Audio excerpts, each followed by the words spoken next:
Hello friends, অন্তিমপল্লী ছাদ বাগানে আপনাদের সবাইকে স্বাগত।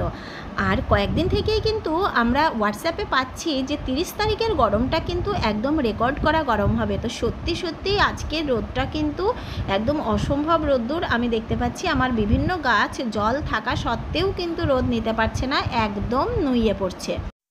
তো আজকে কিন্তু আমি ভিডিও বানাতে এসে একটা দারুণ কন্টেন্ট পেয়ে গেলাম। আমি বানাতে এসেছিলাম অন্যই ভিডিও, তো নিচে দেখলাম ডাকছে এই যে মাছওয়ালা ভাই, ও মাছ দেয়। তো ও নিয়ে এসছে আর মাছ।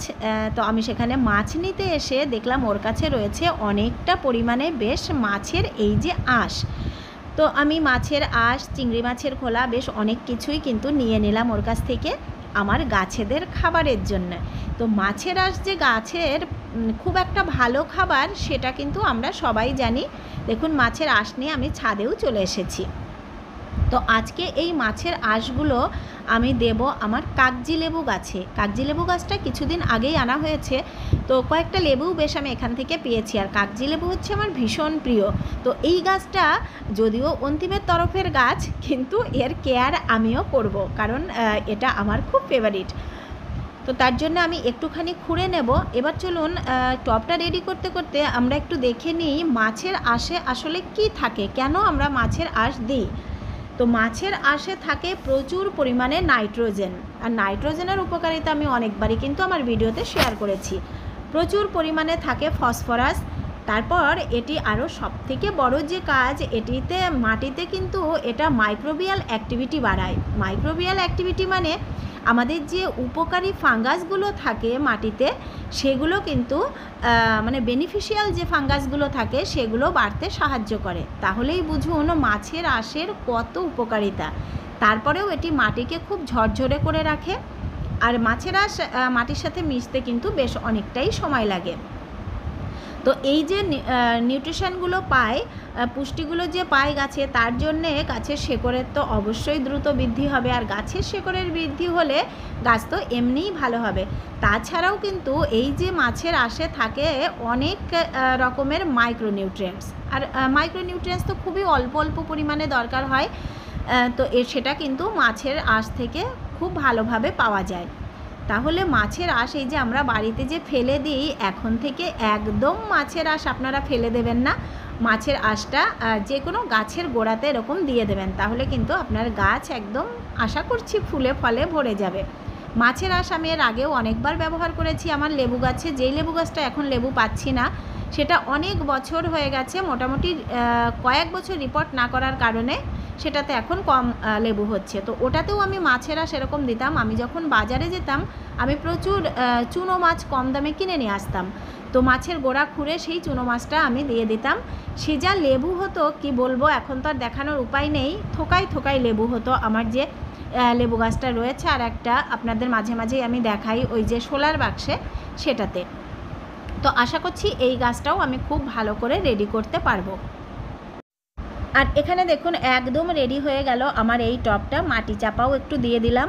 আমার কিন্তু আরও কিছুটা মাছের আঁশ বেঁচে গেল, তো আরও একটা লেবু গাছে দেব।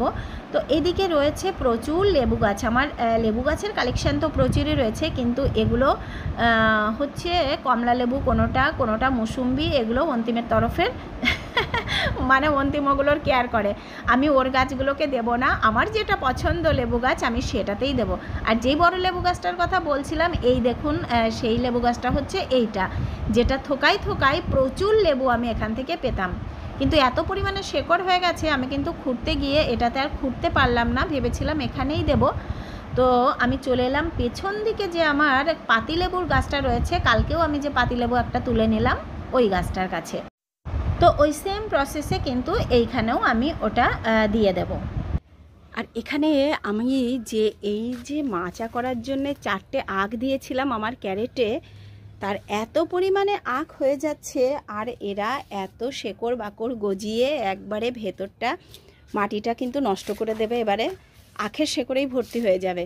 তো সেই জন্য আমি এটাকে জল না দিয়ে এই যে মেরে ফেলছি। এবার পুরো ঢেলে নিয়ে আবার আমাকে অন্যরকম ব্যবস্থা করতে হবে, কারণ এভাবে ভেতরে দিলে যত জল পাবে, আর আখ 4-5 দিয়ে এই যে গজিয়ে উঠছে। তো তার কারণে আমার চাল কুমড়ো গাছটাও ভালো হলো না। তো এই গাছটার আমি আর কোনো যত্ন না করে বরং আবার নতুন করে বসাবো। তো এবার চলুন একটু গাছগুলোতে জল দিয়ে দিই।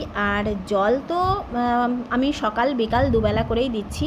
এই যে সন্ধেবেলা যে জল দিয়ে গেছি এখনও কিন্তু ভালো ভেজা রয়েছে, কিন্তু এখন এই ভেজা দেখে যদি আমি জল না দিই তাহলে ঠিক 12টা-1টা বাজবে আর পুরো শুকিয়ে যাবে। তারপরে যে বিকেলের সময়টুকু ওরা রোদে এমন পুড়ে যাবে যে তখন কিন্তু পাতা পড়ারও একটা সম্ভাবনা থেকে যায়, একদম ওরা জল শূন্য হয়ে, আর গাছগুলো একটু কেমনও হয়ে যায়। যদি এখন আর একবার এই যে জল দিয়ে দিচ্ছি, এখন 8টা সাড়ে 8টা বাজে, তো তাহলে কিন্তু সারা দিন এই জলটা মোটামুটি থেকে যাবে। তো দেখুন এত রোদেও সবথেকে ডাঁটা গাছগুলো কিন্তু রোদের কোনো পরোয়া না করে সুন্দর রয়েছে, একদম পাতা পোড়া হচ্ছে না, কোনো কিছুই হচ্ছে না, ওরা ভালো বাড়ছে। আর এদিকে নিতে পারছে না জুকিনি গাছটা আমার, একদমই রোদ নিতে পারছে না। এটা যেহেতু একটু আমাদের এইখানকার তো নয়, তো এই দেখুন একটা জুকিনি কিন্তু বেশ বড় হয়েছে, তো আমার মনে হচ্ছে এই জুকিনিটা হলেও হতে পারে। আর এদিকেও পড়েছে বেশ কয়েকটা, তো বড় হতে পারছে না। এই যে প্রচণ্ড তাপ, আমার মনে হয় এখন যদি একটু বৃষ্টি হয়ে একটু ঠান্ডা কয়েকদিন 7-8 দিন হয়ে যেত তাহলে কিন্তু রোদটা নিতে পারতো। তো আমি দেখলেন জুকিনি গাছটাকে একদম সুন্দর করে ছাতা দিয়ে ঢেকে দিয়েছি। আর এদিকে এই যে পুঁই গাছগুলোও কিন্তু রোদের তোয়াক্কা না করে ওরা একদম দারুণ বেড়ে চলেছে। আর এই গাঁদা গাছগুলো গত বছর যে আপনারা প্রচুর পরিমাণে গাঁদা ফুল দেখতে পেলেন, ওই গাছগুলোকেই আমি বাঁচানোর চেষ্টা করছি। তো আর এই যে এখানে যে গার্ডেন ওয়েস্টগুলো দিয়ে রেখেছি, এখানে আমি একটু ভিজিয়ে ভিজিয়ে দিচ্ছি যাতে তাড়াতাড়ি একটু পচে, কিন্তু সে কি আর হচ্ছে, একদম শুকিয়ে যাচ্ছে। আর এদিকে আমার কাকড়িটাও কিন্তু খুব সুন্দর বাড়ছে। আর আজকের রোদটা দেখছি নিতে পারছে না আমার লাউ গাছটা, আসলে পাতাগুলো একদম কচি, তো গোড়াতে জল থাকা সত্ত্বেও কিন্তু এই যে পাতাগুলো একটু নুয়ে পড়েছে।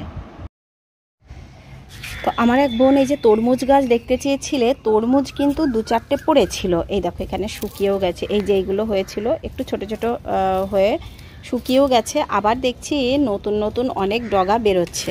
তো একটু বৃষ্টি না হলে কিন্তু বোঝা যাচ্ছে না যে কি হবে, একটু ভালো ওয়েদার হয়ে গেলেই হয়তো 2-1টা তরমুজ আমি পেতাম। তো গাছটা এখনও সেজন্য ফেলছি না, যেহেতু নতুন নতুন আবার প্রচুর ডগা বেরোচ্ছে। তো দেখা যাক, গে একপাশে একটু জায়গা নিয়েই ওরা আছে, দেখা যাক কি হয়। কালকে এই যে আমার বড় ছেলেকে নিয়ে বিকেলবেলায় উঠেছিলাম জল দিতে, সন্ধেবেলায় বিকেলবেলায় নয়, তো ও এমন জল দিয়েছে যে সব গাছগুলো কিন্তু একেবারে শুয়ে পড়েছে মানে জোর জোর ও তো বুঝতে পারেনি কিভাবে দিতে হয়। তো জল সব সময় শাওয়ারিং করে দিতে পারলেই যে ছোট গাছে খুব ভালো হয়। তো যে ছোট্ট ছোট্ট গাছে যখন জল দেবেন তখন যদি শাওয়ারিং করে দেওয়ার মতো কিছু না থাকে তাহলে হাত দিয়েও, ক্যানের মুখটাতে একটু হাত দিয়ে যেভাবে আমি মাঝে মাঝে দিই ওইভাবে দিলেও কিন্তু কোনো ক্ষতি হয় না। আর এই যে এখানে আমার উচ্ছে গাছটাও, এদিকে একটু রোদটা কম পড়ে বলে কিন্তু বেশ সুন্দর আছে। আর এই যে বেশ কিছু উচ্ছে আমি দেখতেও পাচ্ছি ধরেও গেছে, বাহ অনেকগুলোই বেশ উচ্ছে কিন্তু ধরে গেছে। তো এই সকালের রোদেই এরা এত যে নুয়ে পড়েছে, আমি একটুখানি ভালো করে কিন্তু ওদের স্নান করিয়ে দিচ্ছি। জল তো গোড়াতে যথেষ্টই রয়েছে বললামই, তবু একটু ভালো করে স্নান করিয়ে দিই, দেখি যতটা যা করা যায় আর কি। একটুখানি ঢাকা দিয়ে রাখতে পারলে ভালো হতো আজকে, তো যাই হোক সেটা দেওয়া হলো না। তো চলুন এবার একটু নিচের গার্ডেনে যাই। তো চলে এলাম নিচের গার্ডেনে, আর রয়েছে দেখুন কুমড়ো ফুলগুলো কি বড় বড় হয়ে কি সুন্দর সকালবেলায় আমি দেখলাম ফুটে রয়েছে, ঘরের ভেতর থেকেই আসলে দেখতে পেলাম, তখন আর আমার গার্ডেনে আসা হয়নি আর নেওয়াও হয়নি। তো এখন দেখুন কীরকম একটু রোদ পেয়েই কেমন হয়ে গেছে ফুলগুলো, তবে একটু জলে ফেলে রাখলে আবার কিন্তু সতেজ হয়ে যাবে। আর এদিকে আমার কুমড়োগুলো তো বেশ ভালোই বাড়ছে। আর আজকে আমি নিয়ে নেব একটুখানি কুমড়োর ডাঁটা। কুমড়োর ডাঁটা খেতে তো আমি ভীষণ ভালোবাসি, আলু বড়ি দিয়ে মাখা মাখা করে একটু ঝোল করলে কিন্তু খুব ভালো লাগে, আর এই সময়ে হালকা পাতলা খেতে তো ভীষণই ভালো লাগে। কুমড়ো গাছটা যেহেতু নিচে আছে, তো নিচে কিন্তু দেখুন রোদ থাকলেও ছাদের মতো এত রোদ নাই, আর এরা কিন্তু খুব ভালো বাড়ছে। তো আমার এই যে পেছন দিকটা এত সুন্দর সবুজ হয়ে রয়েছে, আর সব সময় একটু বেশ ভেজা ভেজা রয়েছে, দুবেলা করে জল দিই। আর বেডরুমের ভেতর থেকে এই যে সবুজের দিকে তাকালেই কিন্তু ভালো লাগে। তো আজকে আমরা মাছের আঁশ নিয়ে যা বললাম, আপনারা কিন্তু মাছের আঁশ একদম আর ফেলবেন না। আর আমার ভিডিওটা যদি ভালো লেগে থাকে, লাইক, কমেন্ট, শেয়ার, সাবস্ক্রাইব করে আপনারা আমার সাথে থাকবেন। আপনারা ভালো থাকবেন, আমিও ভালো থাকবো। দেখা হবে নেক্সট ভিডিওতে। টাটা।